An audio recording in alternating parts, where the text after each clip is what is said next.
ভাই রে, প্রকৃতি বড়ই আছে, কেউ কাছে টানে তো কেউ দূরে ঠানে। যে আপনাকে ভালোবাসে তারা ফিরে দিন, নাহলে ভালোবাসা হারায় ফেলবেন। ভালোবাসা টাকা দিয়ে কিনতে পাওয়া যায় না। যদি পৃথিবীতে ভালোবাসা যদি না থাকে তাহলে টাকাতে কী করবেন? তাই ভালোবাসা বড়ই অদ্ভুত জিনিস। এই ফেসবুক প্ল্যাটফর্মে আইসা অনেকের ভালোবাসা বলছি আমি, কী করে যে তাদের ভালোবাসার শোধ করুন জানি না। ভালোবাসা কোনো দিন শোধ হয় না, এ এক অমূল্য সম্পদ।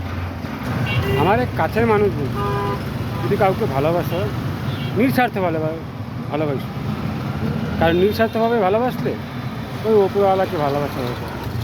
যদি তার ভালোবাসা পাওয়া যায় তাহলে তো দুনিয়ার সব ভালোবাসাই আমার। তাই বলি ভালোবাসার মান রাখতে হবে, ভালোবাসার মান যেন রাখতে পারে। ভালোবাসার শক্তি এতটাই এই দুনিয়ার সব কিছুকেই হার মানিয়ে দেবে। তাই আমরা যেন সবাই মিলে একে অপরকে ভালোবাসি, নিঃস্বার্থভাবে ভালোবাসি। ধন্যবাদ।